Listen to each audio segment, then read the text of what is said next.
एक ऐसी इमारत जो अपने स्थापना के समय से ही कई बार हिंसा व दंगों में तोड़ी गई या बार बार क्षतिग्रस्त हुई तथा यह इमारत कभी चर्च, कभी मस्जिद, कभी संग्रहालय के रूपों में परिवर्तित होती रही। जी हाँ, आज हम बात कर रहे हैं तुर्की के इस्तांबुल शहर में स्थित हागिया सोफिया मस्जिद की। कभी यह ईसाइयों का पवित्र स्थल हुआ करता था। तो आइए हम इसके बारे में संपूर्ण इतिहास को समझते हैं। इस्तांबुल बाराबोरस नदी के पश्चिमी किनारे पर स्थित है। यह वही नदी है जो एशिया और यूरोप को अलग करती है। हागिया सोफिया को इंग्लिश में सेंट सोफिया तथा तुर्की में आया सोफिया के नाम से भी जाना जाता है। इस मस्जिद के निर्माण का कार्य 4वीं शताब्दी में ही शुरू हो गया था। उस समय इस क्षेत्र को कुस्तुनतुनिया के नाम से जाना जाता था। यह क्षेत्र रोमन साम्राज्य के अंतर्गत आता था। 6वीं शताब्दी में जब इसका निर्माण कार्य पूरा हुआ तब यह ईसाइयों का ऑर्थोडॉक्स चर्च यानी गिरजाघर था। लेकिन मई 1453 ईस्वी में उस्मानी शासक मोहम्मद द्वितीय ने इस्तांबुल पर कब्जा कर लिया। जब उस्मानी शासक मोहम्मद द्वितीय ने रोमन साम्राज्य पर कब्जा किया तो उसने इसका नाम कुस्तुनतुनिया से बदलकर इस्तांबुल कर दिया। मतलब दोस्तों, नाम बदलने का जो चलन आज हम देख रहे हैं वो सदियों पुरानी है। इसके बाद मोहम्मद द्वितीय ने ईसाइयों के इस पवित्र गिरजाघर को मस्जिद में तब्दील कर दिया। यह इमारत लगभग 900 वर्षों तक चर्च के रूप में जानी गई तथा 1453 में यह मस्जिद बनने के बाद लगभग 500 वर्षों तक 1934 तक यह मस्जिद के रूप में ही रही। प्रथम विश्व युद्ध के बाद इस ऑटोमन साम्राज्य की स्थिति कमज़ोर हुई और मुस्तफ़ा कमाल पाशा के नेतृत्व में आधुनिक तुर्की का उदय हुआ।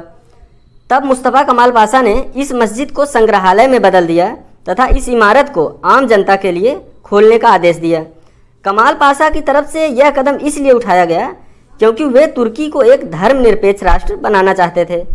लेकिन 2020 में यहाँ के राष्ट्रपति एर्दोगान ने इस इमारत को फिर से मस्जिद में बनाने की घोषणा की।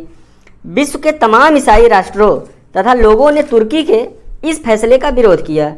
दोस्तों, यह एक बहुत ही अनोखी इमारत है। यह विश्व के इतिहास के वास्तुकला का एक बेहतरीन नमूना माना जाता है। यही कारण है कि तुर्की की कई मस्जिदें इसी शैली से मिलती जुलती बनाई गई हैं। जैसा कि आप जानते हैं कि पहले यह चर्च था, इस कारण इसमें ईसाई से संबंधित जो हैं वो मदर मैरी के चित्र भी इसमें दर्शाए गए हैं। इसके मस्जिद बनने के बाद इसकी बहुत सी जो ईसाई के चित्रों को मिटा दिया गया तथा उन पर प्लास्टर करके और कुरान की आयतें व मेहराब से इसे सजाया गया। लेकिन जब प्रथम विश्व युद्ध के बाद 1934 पे मुस्तफ़ा कमाल पाशा या कमाल अतातुर्क का समय आया तो उन्होंने इस मस्जिद में जो छिपाए गए चित्र थे उन प्रतीकों को फिर से खुलवाया तथा इस इमारत को मस्जिद से संग्रहालय में तब्दील कर दिया। लेकिन इस बात का भी ध्यान रखा कि इस्लामिक प्रतीकों को नुकसान ना हो। मुस्तफ़ा कमाल अतातुर्क को ही आधुनिक तुर्की का संस्थापक माना जाता है।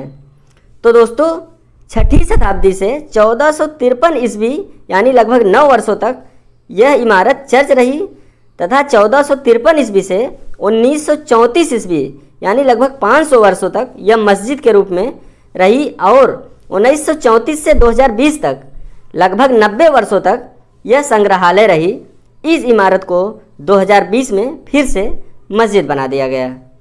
दोस्तों, ऐसी ही रोचक जानकारियों के लिए हमारे YouTube चैनल को सब्सक्राइब करें। थैंक्स।